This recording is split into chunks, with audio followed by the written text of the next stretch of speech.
बिस्मिल्लाहिर्रहमानिर्रहीम। अस्सलाम वालेकुम। आपका दोस्त सलमान हैदर। दुआ है परवरदिगार से कि उसने आपको और आपके अहल खाना को अपनी हिफ्ज़ अमान में रखा हो। आधा दिन तो खैर गुजर गया, इसकी सूरत हाल भी बड़ी दिलचस्प थी और आने वाले घंटों में भी सूरत हाल बहुत दिलचस्प है और कोई नई डेवलपमेंट होने वाली है या कोई नई डेवलपमेंट हो सकती है। और कोई डेवलपमेंट ना भी हो तो जब तक इमरान खान साहब इस इस्लामाबाद हाई कोर्ट में समाअत मुकम्मल उनकी नहीं होती और ज़मानत में उनकी तौसीह नहीं होती, उसके बाद खैर खैरियत से वापस मोटरवे टॉल प्लाजा क्रॉस करते हुए मोटरवे पे नहीं आते और फिर ज़मान पाक नहीं पहुँचते, तब तक तो एक हाय बरकरार रहेगी ना। और वजूहात भी ऐसी हैं ना, जिस तरीके से तैयारियाँ, जिस तरीके से रेंजर्स, जिस तरीके से FC, ये सारी चीज़ें बता रही हैं कि मामला इतना सादा नहीं है। मैं इसको थोड़ा एलेबोरेट कर देता हूँ, फिर मैं बाकी सारी खबरें भी आपके साथ शेयर कर लेता हूँ। और PTI समझ गई थी जी, और रात गई ही समझ गई थे। इनके वेल विशर्स इनको बता भी देते हैं ना इमरान खान साहब के कि आज हर सूरत इमरान खान साहब की जो पेशी का हुक्म इस्लामाबाद हाई कोर्ट ने दिया ना, तो ये हुक्म इतना सादा नहीं है। उस पर जो अल्फाज जिस तरह के इस्तेमाल किए वो भी काफ़ी गैर मामूली थे। हम नीचे लग गए, अब ऊपर आ गए हैं, इस तरह की जो चीज़ें थी ना, आज है कल नहीं तो हर हालत में आपकी ज़मानत कैंसिल हो जानी है और आपके प्राइवेट अस्पताल का तो हम रिपोर्ट क्यों मांगे। तो ये सब चीज़ें थी। हालांकि अच्छा, मैं इस पर कई एग्जांपल्स दे सकता हूँ ना। इनकी इन्वेस्टिगेशन टीम ही इनकी अपनी है, तो क्या किया जाए। इधर पार्लियामेंट के अंदर टीम सारी की सारी अपोजिशन की इन्वेस्टिगेट कर रही है, तो क्या करें। वो इवन कुछ नहीं तो साकिब निसार के ऊपर भी वही इन्वेस्टिगेट कर रही है। इलेक्शन कमीशन देख लें, ये कौन सी बातें कहाँ लेके जा रहे हैं। लेकिन बहरहाल इनको पता चल गया था कि मामला इतना सादा नहीं है। हालांकि chief justice of Islamabad high court जो आमिर फारूक साहब थे, उन्होंने वीडियो लिंक में पेशी के हवाले से पिछली समात में नोटिंग भी दी हुई है कि हो रहा है दुनिया में और ये सब हो गया। अगर एक जगह पे हो सकता है तो हर जगह हो सकता है। लेकिन बहरहाल फिर भी रात गए पाकिस्तान तहरीक इंसाफ ने इस खदशे को भांप लिया था और फिर इस खदशे का इजहार भी किया और उनको ये भी था कि कहीं इमरान खान साहब को किसी और केस में गिरफ्तार ना किया जाए, ऐसी कोई खुफिया FIR ना हो जिसको इमरान खान साहब को गिरफ्तार करने के बाद जिसको सामने लाया जाए। तो इन तमाम चीज़ों को बाकायदा तौर पर चलाया गया और ये खबरें गवर्नमेंट की तरफ से भी चलाई गई, ठीक है, ताकि कुछ फीड इन इस तरह की किया कि कोई एक दहशत ज़्यादा कोई माहौल बन सके।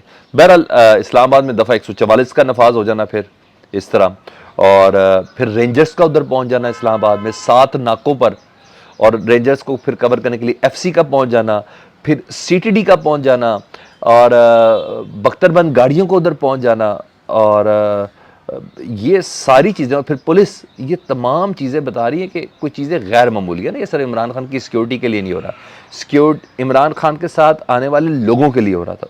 तो ये तमाम चीज़ें बता रही कि कुछ भी हो, ज़मानत से हट के भी बहुत सी चीज़ें जो हुकूमत के ज़ेरे गौर है।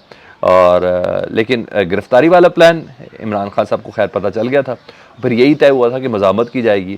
फिर ऐसा ये हुआ, नहीं तो खान साहब का ये प्लान था कि जिस तरह लाहौर हाई कोर्ट के अंदर पेश होते हैं, आते हैं, अपनी समाअत मुकम्मल करते हैं, फिर चले जाते हैं। तो खान साहब ने कहा नहीं, इनका कोई और प्लान है। तो इसलिए फिर खान साहब ने कहा फिर लाओ लश्कर के साथ ही जाते हैं, और ऐसा ही हुआ। और इस्लामाबाद पहुँचे और फिर तमाम उन्होंने कहा कि मज़ामत होगी तो इमरान खान साहब को फिर डेफिनेटली अगर गिरफ्तार किया जाएगा तो डेफिनेटली मज़ामत भी की जाएगी, और मुल्क भर की तंजीमों को भी इस सिलसिले में हाई अलर्ट कर दिया गया था। तो गिरफ्तारी के खिलाफ एहतजाज और फिर वही एहतजाज फिर तहरीक बन जाएगी। तो इस सारे प्लान के साथ चला गया। और तो और पहले से मैंने फिर बोला कि दफ़ा 144 के इंतजाम जो हो जाना, ये काफ़ी ज़्यादा मीनिंगफुल थी। और जगह जगह डाइवर्जन्स लगा देना, नाके लगा देना, सड़कें बंद कर देना, ये सारी चीज़ें किसी और तरफ इशारा करती है, मैं सिक्योरिटी की तरफ नहीं थी। और निकल से पहले इमरान खान साहब ने जो वीडियो लिंक में पैगाम दिया, वो पैगाम भी मुझे क्यों ऐसा लग रहा था कि खान साहब को ऐसा लग रहा था कि अगर मुझे गिरफ्तार कर लिया जाए तो मेरी गिरफ्तारी से कबल का ये आखिरी पैगाम होगा। मुझे इस तरह की चीज़ लगी खान साहब की ना। तो उन्होंने फिर वही सारी बातें की जो शायद आज की एपिसोड के अंदर नहीं करना बनती थी, अगर खान साहब को कोई मज़ीद कोई ख़तरा लाहक ना होता। जिस तरह के अल्फाज उन्होंने इस्तेमाल किए, उन्होंने जो जुमले सुने वो सुन लें। उन्होंने कहा निकलने से पहले कहा मेरी जान को ख़तरा है, अगर कुछ हुआ तो इसके पीछे डर्टी हैरी होगा, जिनके ऊपर पहले भी इन्होंने इल्ज़ाम लगाया, और इसके साथी होंगे अगर मुझे कुछ हुआ आज की तारीख में।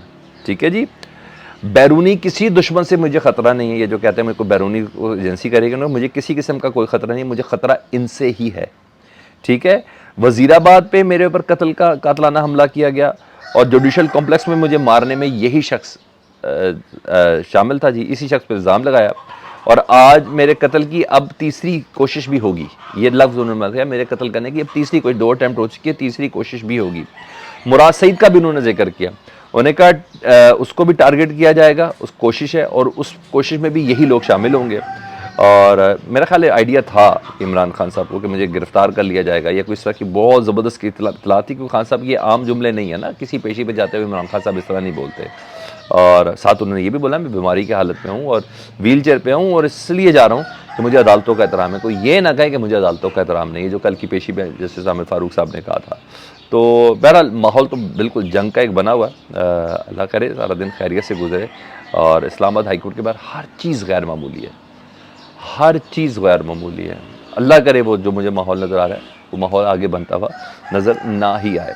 और इस्लामाबाद हाई कोर्ट पेशी से पहले इमरान खान साहब का दिन का आगाज़ बड़ा अच्छा ज़रूर हुआ। इमरान खान साहब का लाहौर की इंसदादी दहशतगर्दी की अदालत में दहशतगर्द इमरान खान साहब के ऊपर 2 केस थे, 2 मुकदमात थे, और उस पर अबूरी ज़मानत थी, उसमें तोसी हो गई जी, 16 मई तक तोसी हो गई है और हाज़िरी माफ़ी की दरख्वास्त भी मंजूर हो गई है।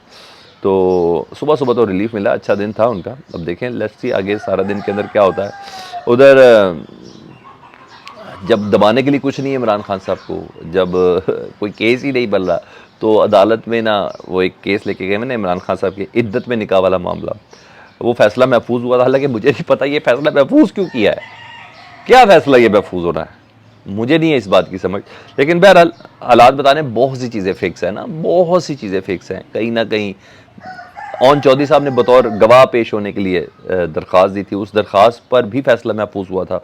और कि मैं गवाह हूँ जी निकाह का, तो मुझे भी कुछ बातें करनी है, ज़रा से कोई ऐसी बातें करनी है जो मेरा उनका करना ज़रूरी है।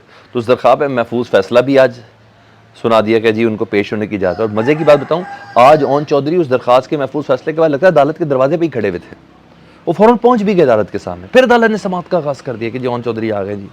तो ओन चौधरी साहब ने फिर बताया कि क्या मैं गवाह था और क्या था जी, वो गरीब उनकी जो कहानियाँ थी। बहरहाल तारीख़ में ये लिखा जाएगा जब किसी शख्स के ऊपर करप्शन का, जिस किसी शख्स के ऊपर बदउनवानी का, किसी शख्स के ऊपर एसेट बियॉन्ड जो डिक्लेरेशन है, अगर उसका कोई मुकदमा नहीं है तो फिर इस तरह के मुकदमे बना दो कि बीवी पे इद्दत पे निकाह नहीं हुआ था, ये था। जब कुछ नहीं निकल रहा तो इस तरह के भोंडे मुकदमे बनाए जाते हैं। ठीक है जी। और वैसे भी इमरान खान साहब अपनी टीम को कह चुके हैं, मुफ्ती सईद जो निकाह ख्वाह हैं और ओन चौधरी दोनों के खिलाफ कानूनी कार्रवाई करो। चीज़ें देखें तो पता चलता है यह मामला फिक्स है यार, कुछ है ऐसा, कुछ ऐसा है इमरान खान साहब के साथ। तो खैर बहुत सी चीज़ें ज़ातियात के अंदर चली गई हैं, बहुत सी चीज़ें ज़ातियात के अंदर चली गई हैं। अल्लाह ऐसे दोस्तों से भी बचाए और अल्लाह ऐसे दुश्मनों से भी बचाए। मुझे ऐसा लगता है कि मुझे यहाँ ये आपके साथ बात ज़रूर करनी चाहिए थी। उधर चीफ जस्टिस जिन्होंने इनको फिक्स करना है, गवर्नमेंट को जिस केस के अंदर उनको फिक्स करना है, उन्होंने कहा वो ज़बरदस्त, उन्होंने अपना तहरीरी हुक्मनामा जारी कर दिया जी जजेस इस्लाती बिल के हवाले से। जी हाँ, और तहरीरी हुक्मनामा इतना मज़ेदार था, सारे का सारा ड्रामा जो उन्होंने किया हुआ ना 2 दिन से पिछले पार्लियामेंट के अंदर, ख्वाजा आसिफ साहब ने, राना सनाउल्लाह साहब ने, शाहिद खाकान अब्बासी ने, और फिर जिसने जो मुंह से जागे निकाले, क्या कर सकते, बोलने की तो इजाज़त तो नहीं होनी चाहिए, बोल लेते उन्हें जिस तरह की चीज़ें। तो सारे ड्रामे का ना ड्रॉप सीन किया सुप्रीम कोर्ट ने जी।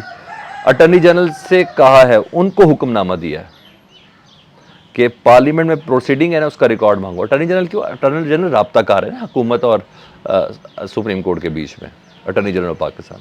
उनको कहा है जी, हुक्मनामा दिया कि पार्लियामेंट प्रोसीडिंग का तमाम रिकॉर्ड लेके आए मेरे पास।